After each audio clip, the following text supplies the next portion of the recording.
no destruya su entorno, si se quiere, respete, sepa que lo que está a su alrededor merece el máximo respeto también, para que usted pueda estar de alguna manera dando su camino. Cada uno de nosotros es como un hilo en el tejido de la vida, es como un hilo, un color, juntos se van haciendo varios colores, pero hay muchos colores que de repente nuestros ojos no han alcanzado aún a observar.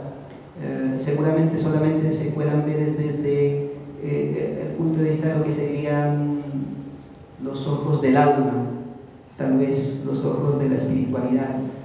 Tal vez desde allí pueda entenderse como los hilos que cada uno de los seres está caminando. Cuando no se camina muy bien en esos hilos, entonces generamos todas las distintas dificultades que tenemos, que sufrimos, que vivimos, y que es un poco lo que los abuelos le dicen a uno, que no debe romper, no debe violentar, porque cuando usted violenta eso, entonces se desequilibra, ya no hay esa armonía, y lo que se busca es que haya esa armonía con el territorio. Muy bien, pero entonces todo eso, digamos, lo que les he estado comentando es un poco lo que para nuestro caso ha llegado también desde lo que ha sido nuestra sociedad, un poco lo que han escrito quienes han pasado en esa historia, ¿no? No quiero decir también aquí que la historia nuestra fuera perfecta como sociedad humana. Seguro ha tenido muchas dificultades para llegar a lo que llegó a ser, pero yo creo hoy que lo más importante es que estamos vivos. Se nos ha perseguido tanto, se nos ha violentado tanto, que seguramente no se quisiera para muchos sectores de la sociedad actual que nosotros estemos allí, pero estamos, y hoy creo que lo más importante es que desde ese estar podamos construir una nueva historia que nos va a llevar a entender más ese tema de lo simbólico, de lo que es como el ombligo del mundo. Los abuelos hasta hoy, pero era un poco más fuerte hace unos 30 años atrás, 50 años atrás, desde el conocimiento propio, cuando uno de nosotros llegaba a este mundo, como ahora muchos vamos a nacer encajonados, ¿no?, en el hospital. Nuestras mamás, las mujeres de estos tiempos, tienen que ir a un hospital a dar a luz a sus hijos, y eso tiene todas las implicaciones, incluso hasta de frialdad. Cuando nosotros nacimos, cuando nosotros llegamos aquí a nuestra madre tierra, ocurre que la mamá le corta a uno ¿qué se llama? El ombligo, para llevar la placenta, ¿cierto? El cordón umbilical allí. Y va, y hay unas 3 piedras en la cocina. Se levanta una de esas 3 piedras, se hace un hueco, y luego ahí se coloca lo que queda la placenta. Ese es el primer encuentro que hay de uno con nuestra tierra. Y mientras está haciendo eso, hace una oración. Dentro de esa oración está implícito lo que sigue, tal vez un poco allí. Está implícito ese mensaje, ¿no? Es un poco ese abrazo, es un poco la primera transmisión de los secretos de vida. Y el abuelo, el papá, la mamá, los transmiten en lengua materna. Es un poco como la fuerza que tiene que caminar hasta cuando uno dé el último paso, hasta cuando se dé el último respiro, cuando la tierra lo abrace a uno en nuestra última respiración. Es un poco caminando en esa dinámica donde uno vaya. Pero sobre todo es también ese nexo en ese momento de que donde uno vaya siempre va recordando ese territorio. Y cuando uno camina en las noches Igual también las estrellas te acompañan, como si fuera una canción a que uno más quiere, y la va escuchando, y ella le va alumbrando, le va iluminando el camino. Es lo que ocurre también con nuestros estudiantes aquí. Están lejos, desde nuestro pueblo aquí, creo que están a más de 20 horas, de 24, 26 horas de camino, ¿cierto? Es una distancia considerable, y en este contexto fácilmente podrían perdérsenos, porque estos contextos de ciudad tienen mucha fuerza para absorber. Sin embargo, todo el esfuerzo que tenemos para poderlo mantener es a partir de ese principio, de entender esa cosmovisión, si se quiere decir así, ese principio de vida que se nos enseña, pero que sobre todo se transmite en ese idioma propio, ¿no? Vamos adentrándonos al tema de esa dignidad y de esa multiculturalidad que, repito, aquí lo expresamos desde el punto de vista de ese pensamiento andino, de esos seres que están allí, que siempre nos están acompañando, que van con nosotros, que caminan con nosotros y que hacen que nos den el valor y la fuerza de vivir, ¿no? El primer digamos, ejercicio que se está haciendo en América Latina está partiendo en Bolivia, y parte dentro de lo que fue, ustedes observan allí, en ese territorio milenario, ¿no? Con todo el peso, la responsabilidad, las críticas, todo lo que sea, pero es en Bolivia de donde se ha empezado ahora a impulsar ese nuevo pensamiento en el marco de lo que he medio contado aquí. Y eso parte efectivamente cuando un indígena llega a ser presidente de ese estado. Y es el reto que hay ahora de demostrar si los indígenas son capaces o no de gobernar en una sociedad diversa, de cuántas culturas, de una sociedad mayoritaria, de cuántas historias que hay allí. Pero también de los avances jurídicos que hay para ello, pero de los aportes también que hay que hacerle a la humanidad, o que hay que hacer como sociedad. Se dice que los indígenas, de alguna manera, son la reserva moral de la humanidad. Bueno, eso tendrá mucha cosa que hablarse detrás de ello.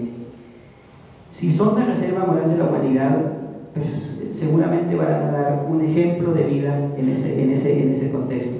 Y entonces, en el caso de Bolivia, con Evo Morales está adelantando todo ese principio del estar sin estar. Ustedes que son los que son filósofos, pues ahí hay mucha cosa que debatir. Estoy aquí hablando como inca, como si estuviese en mi mundo inca, sin estarlo ahí. Hay que adaptarme a ese ambiente, un poco de seguir siendo inca donde yo esté. Y cuando yo vuelva donde efectivamente es mi territorio inca, ahí voy a ser yo mismo, y ahí voy a estar también como soy. Fuera es como un poco más desde el punto de vista espiritual. A veces le dirían que hasta está loco, que de repente esos pensamientos no sirven para la sociedad de los actuales tiempos. Pero ese principio está haciendo unas transformaciones tan fuertes que están tocando las constituciones del mundo andino. Recuerden que hasta el 91, en el contexto de América Latina, la constitución de Colombia era la más avanzada en términos de reconocer todo el tema de la multiculturalidad, de respeto a la diversidad, bueno, toda esa teoría que hay detrás de él. Y se ha mantenido hasta los años 2006, 2008, cuando empiezan a surgir otras constituciones, como el caso ecuatoriano, donde empiezan a dársele fuerza a unos principios de la vida andina. El Summa Causai, por ejemplo, llega al mundo constitucional y ya no solamente está en la parte simbólica o en la vida de los pueblos, sino que se toma como un principio para toda la sociedad ecuatoriana. Se vuelve un principio constitucional. En el caso boliviano, que ya es la última constitución, hoy desde esa perspectiva de pensar un mundo distinto a lo que siempre ha sido el mundo que se nos ha transmitido desde el pensamiento europeo, si se quiere, americano, u otro contexto global. Esta es una respuesta distinta a ello, y habrá que estudiar mucho sobre eso. Muchos están considerando que ese ejercicio, llamémoslo así, social, de recrear pensamiento, va a fracasar, que no está haciendo ninguna transformación, que lo único que se está haciendo es un poco engañar, si se quiere así, porque en última se está cogiendo igual el mismo mundo económico que ha destruido tanto nuestra sociedad y nuestros territorios. Pero de todas maneras, desde el punto de vista de lo jurídico, hoy en la Constitución boliviana están pasando estos casos muy importantes, y lo que vale resaltar allí es que se está reflejando mucho más ese pensamiento andino, recopilando esas historias y esos principios que contamos un poco empezando esta pequeña conversación.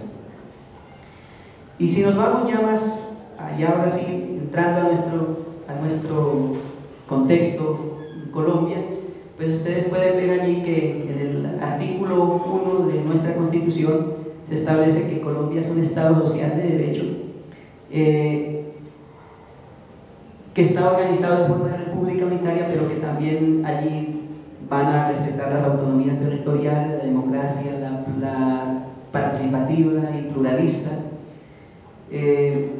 Para el caso indígena, el artículo 7 es el que reconoce y protege la diversidad étnica y cultural de la nación. En el 91 eso para América Latina fue la gran novedad, pues, de que los pueblos indígenas no sean excluidos de toda esa construcción social, pero sobre todo que se fundamenta, como ven ustedes, en el respeto de la dignidad humana. Un tema de lo que aquí interesa tocar es esa dignidad, ese principio de ser pluralistas y cómo ejercer soberanía dentro de ese territorio. Entonces nosotros hemos visto que para el caso indígena el idioma es el que les permite ejercer dignidad y soberanía y multiculturalidad. Si yo estoy aquí como cualquier ciudadano colombiano, tendría que entender todo solamente en castellano. Esa es la lengua oficial para esta nación. Pero ocurre que el inca es el idioma oficial dentro de nuestros territorios. Y esa es la lengua materna la que me permite ser un poquito humanamente medio diferenciado de todos los que estamos aquí, porque de resto tenemos ojitos, orejas y demás cositas como hombres y como mujeres, ¿verdad? Pero es el idioma el que me permite decirles a ustedes soy inca, ¿verdad? Es un poco como irnos adentrando en ese contexto.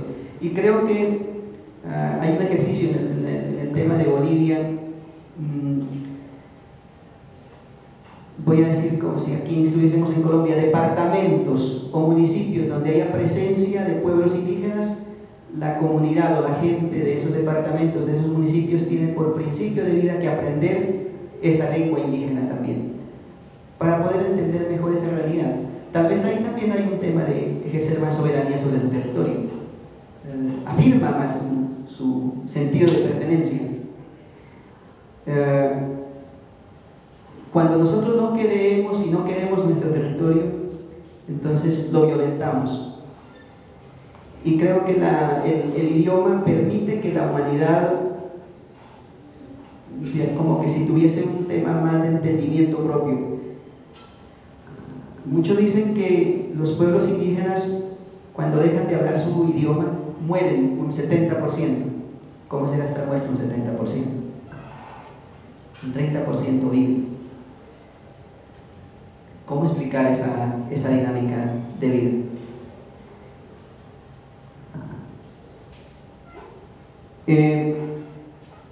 En esa diversidad, entonces, ¿cómo hacer que la academia, que esa nueva filosofía de vida o que se revitalice o que se reverbere o que se recree o que se dé origen a un nuevo pensamiento de vida hoy, en el marco de esa realidad.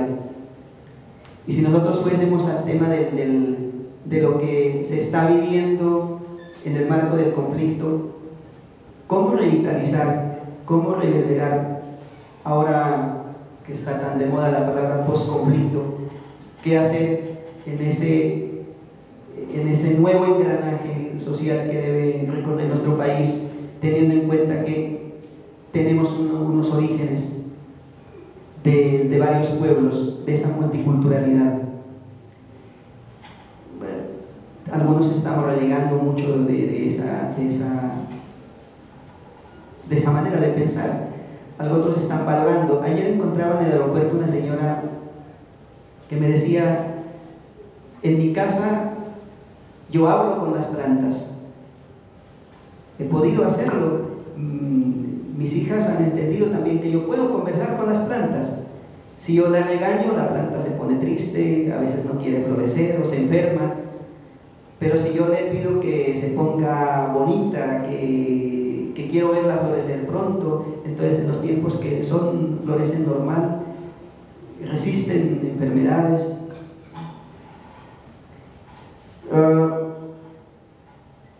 Si ustedes en la mañana, cuando están duchándose, hablan con el agua también les va a hablar y les va a transmitir pensamiento.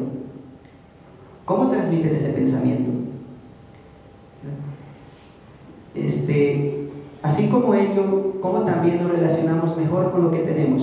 Si estamos en este país que tiene tantos seres vivos, tantos recursos, pero nosotros no los estamos valorando. Es más allá de que si nosotros lo valoramos, es el tema de lo que ocurre desde el punto de vista económico, porque es que las transnacionales que ingresan acá están por encima del control de los estados, que es por el dominio desde el punto de vista del capital. Entonces no tienen que control. Ellos dicen que si el estado aquí no les permite ingresar, pues se van a otro lado y se van llevando el recurso. Pero como Colombia necesita ese recurso, y ahora que no va a haber para poder darle a tanta gente que va a quedar desempleada, que ya si sale de la guerra, ¿cómo es que se va a poder mantener la gente? Entonces se necesita también una cantidad de recursos. ¿Qué hacer dentro de ello? ¿Cómo poder resolver ese tema? ¿Seguir vendiendo más nuestros recursos? Es un poco desde esa unidad de la diversidad que el pueblo nuestro ha hecho un ejercicio en la práctica, porque echar carreta, como decimos nosotros, conversar, hablar y soñar, eso es fácil, pero ir a la práctica es un poco más complicado. Hacerlo es el tema que tiene que llevarnos a nosotros como colombianos y colombianas a vivir una nueva vida. Y ocurre que nosotros, por allá lo decía Freddy en su presentación, 1990, 1991, estaba discutiéndose todo el tema de la nueva constituyente y demás luchas que se estaban dando en ese momento. Nuestro pueblo estaba inmerso en la presencia de la explotación maderera y estaba ingresando todo el tema del narcotráfico. Para 1991, nuestro pueblo en Nariño fue el más afectado por todo lo que fue el narcotráfico. Siembra de más de 2.000 hectáreas de cultivos de uso ilícito de amapola. ¿Conocen la amapola seguramente? La amapola es el que en el mercado de la droga da los mejores productos, morfina y heroína, y es lo más costoso también. Nuestro pueblo le entregaba al mercado del narcotráfico entre 1,5 y 2 toneladas mensuales de morfina cada 2 meses. Eso en las épocas de la bonanza, unos 6 años aproximadamente, por nuestro territorio pasaron entre 3.800 y 5.000 millones de pesos semanales. Y era un pueblo en donde la gente llegaba de varias regiones del país y el dinero lo subían en caballos, en bultos, para poderle pagar a la gente en zonas de la montaña donde estaban los trabajadores. Y niños que tenían desde los 8 años en adelante eran dedicados a trabajar dentro de todos esos sembrados, esos cultivos. Básicamente los niños que estaban en escuelas y nosotros que estábamos en esos tiempos empezando colegio, nos retirábamos para irnos a trabajar en esa bonanza. Este pueblo tenía 1.400 personas en 1991. Para 1994 estaban más de 35.000 personas, 2 años después. ¿Se imaginan lo que se vivió entonces en todo lo que fue la bonanza? Aparte de la violencia de tener cada semana 2, 3 muertos. Un solo disparo mataba hasta 2 personas. A un papá mataban con todo su hijo de un solo tiro. Y al principio nosotros, con todo lo que eso implica, pues el susto, los miedos, o sino también lo que se llama la admiración. Bueno, ¿qué pasó? ¿Por qué mataron a tal persona? Y la gente toda se aglomeraba alrededor de él. Pero pasados 4 o 5 años eso se volvía normal.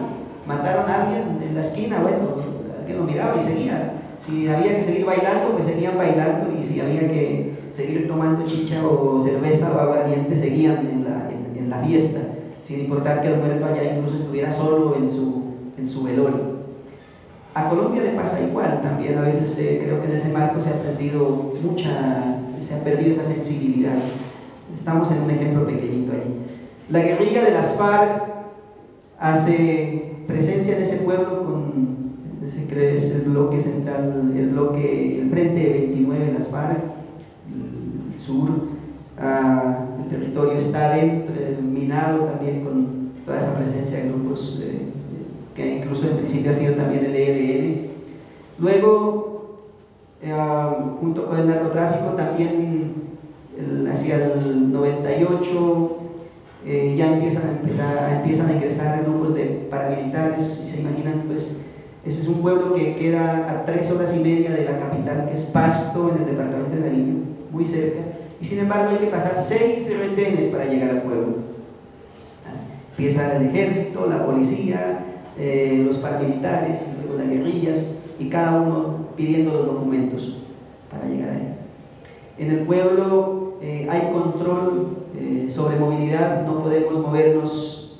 6 de la tarde todo el mundo tiene que estar en casa, 6 de la mañana ya otra vez se vuelve a movilizar la gente, pero en la noche nadie de la gente de la sociedad civil se puede mover. Hemos perdido control territorial, nos controlan otros.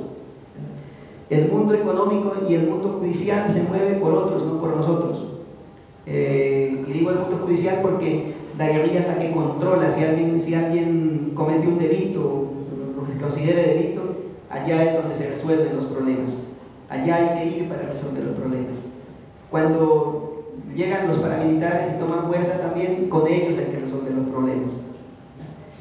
Entonces, en un mundo tan pequeño, en un territorio de 22.000 hectáreas, todo ese contexto está acabando con nuestra cultura, con nuestra vida. Y más allá, lo más grave también es que nuestros niños que han ingresado en ese momento 91 al 2000 ya tienen 10 años más, están de 20, 22 años, y en algunos han ido acostumbrando a ello. Entonces algunos se van volviendo comandantes de zona dentro de las milicias, y otros han entrado al ejército e incluso se matan entre ellos mismos.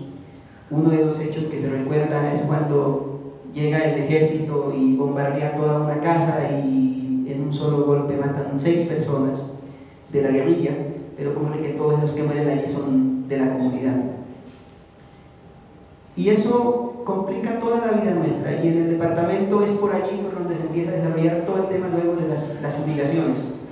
Con glifosato en el marco del Plan Colombia, se hacen los desplazamientos, la gente se va a la zona de la costa y la zona sur del departamento, otros se desplazan a otras zonas del país, pero ese es el centro en ese momento del movimiento del narcotráfico. Y allí entonces nosotros desarrollamos un ejercicio.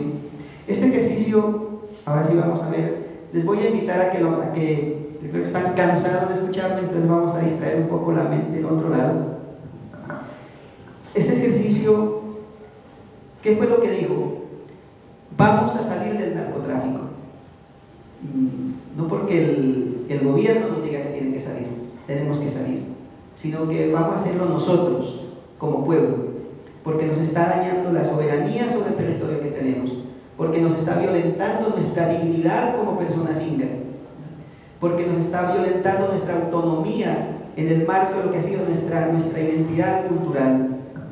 Y entonces, ¿qué hacer en ese contexto? Además, entra tanto recurso, tanta gente extraña, pero eso no nos está sirviendo para nada a nosotros. Todo ese dinero, millones, miles de millones de pesos que han ingresado, y sin embargo todo ese dinero se ha ido por el agua, desafortunadamente, y nuestra gente está quedando peor. Muchas mujeres que han perdido a sus esposos, muchos hombres que también han perdido a sus esposas, hijos o hijas. ¿Cómo hacer para levantarnos desde ahí? Y encontramos que la espiritualidad era el principio de salir. El pueblo Siona es un pueblo que está en la parte baja del Putumayo, básicamente más allá de Puerto Asís.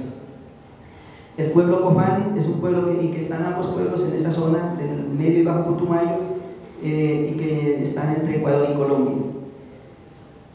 Empiezan ahí ellos a manejar todo el tema de las plantas sagradas, y a partir de ello nosotros empezamos a revitalizar nuestros imaginarios, nuestros principios. Recogimos esa historia que se les contó de atrás y de organización, y decidimos, nos vamos a levantar porque no podemos seguir en ello. Y en el 2003, que fue donde la comunidad toda en sus comunidades